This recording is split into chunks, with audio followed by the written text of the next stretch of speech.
gawin? Ang mata maoy giisip nga pinakaimportante nga parte sa lawas sa tao. Gumikan kay pinaagi niini makita nimo ang kanindot sa kalibutan nga mugna sa atong labaw nga makagagahom. Sumala palagi sa uban, bahalag mabungol basta dili lang gayod mabuta. Gani may pipila na ka mga tao nga dihang nagnit-ngit na ang ilahang pananaw na hugno na sab ang ilahang kalibutan. Apan lahi ang istorya sa kinabuhi ni Alvin Adino nga taga Barangay Liburan, Baongon, Bukidnon. Gumikan kay bisan pa man nga nawala na ang iyahang pananaw, wala siya nagpakawala sa paglaom. Kanhi siyang nagpuyo sa buntong kamaman-an, Cagayan de Oro. Din hisab siya puno sa pagpaningkamot sa pagpanginabuhi hangtod nga miabot ang panahon nga wala damha adunay paita nga panghitabo. Hinay-hinay nga mihalap ang iyang pananaw hangtod nga wala nagayod siya makita. Niadtong tungura misamput na sa iyang hunahuna nga tapuso na ang iyahang kinabuhi.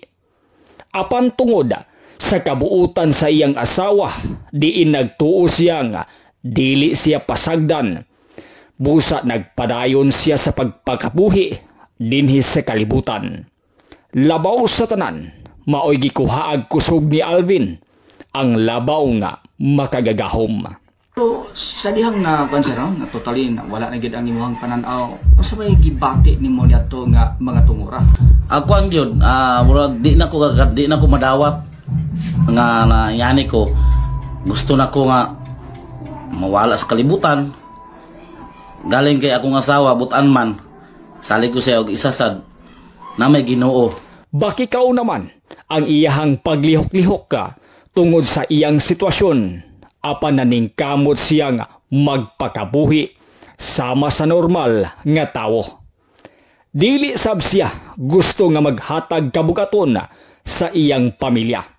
Busa, bisag diferensyado siyag mata, gapangahoy pa siya. Iya kining bughaon og ibaligya aron na makakwarta. So naning kamot ko nga basig kuyaw akong trabaho mamugag kahoy mangahoy. Ako gyung antos gihimo ginako para gid makasuporta ko gamay sa akong pamilya. Gani mismo ako nga naglantaw samtang namugha siya gahoy. Bibati gyud kog tumang kabalaka.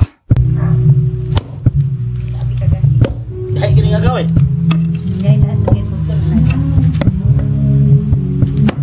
Sumala niya nga dili pa siya magsugod sa pagpamughag kahoy. Magampo gayod sa siya ngadto sa atong Ginoo. Sir, like ingon nga magabugha ka. Ana mo hadlok kay sundang mo nga gamit ana or sabay sundang ang imong gamit or kaning palakol no. Di ba ka mahadlok nga basin og simbako madisgrasya ka or basin og simbako na madisgrasya pod nimo sir? Kaloy sa Ginoo bago ko magtrabaho sampit kay ko sa iya sa Ginoo. At sa akong gamiton og sundang mayo kong gamiton. Pero kaloy sa Ginoo iabot og Corrientes City. Wala man sa ko hinuon sa masamad. May ko kuntil. Kaya ang Ginoo gatanaw makatabang man sa kuha. Gawas sa pagpamughag kahoy, may mga sideline pasab siya. Mausay naghatag kusog kang Alvin nga mas maningkamot ang iyaha nga mga anak. Gani tungod sa pagtinabangay nilang magtiayon, nahimo pa nilang magpa-eskwilag anak sa kolehiyo. Iskalar man, apan kinahanglan sab ang pamiliti ug uban pa nga galastuhan. Ang storya sa kinabuhi ni Alvin ang mianig pagdayeg gikan sa katawhan.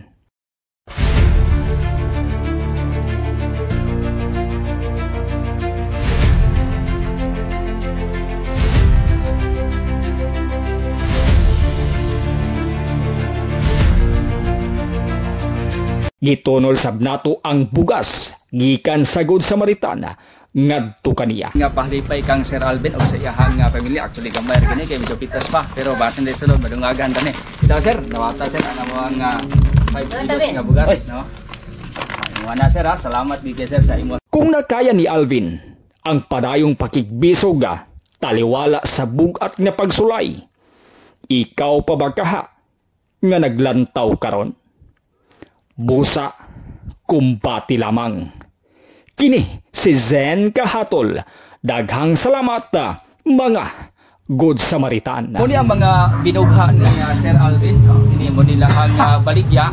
Pilay bugkos ani sir? Bilang bugkos? Tag-12 ang isa ka bugkos. So sa usa ka adlaw, pilay mong makuan sir? Pilay mo hang mabugha?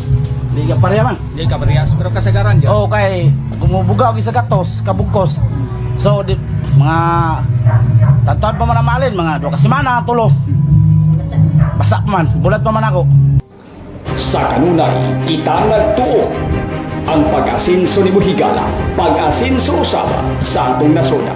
Buot sabton kung tabangan nimo ang imong kaugalingon nga moasinso, sa malawang nga mitapang ka nga moasinso ang Pilipinas.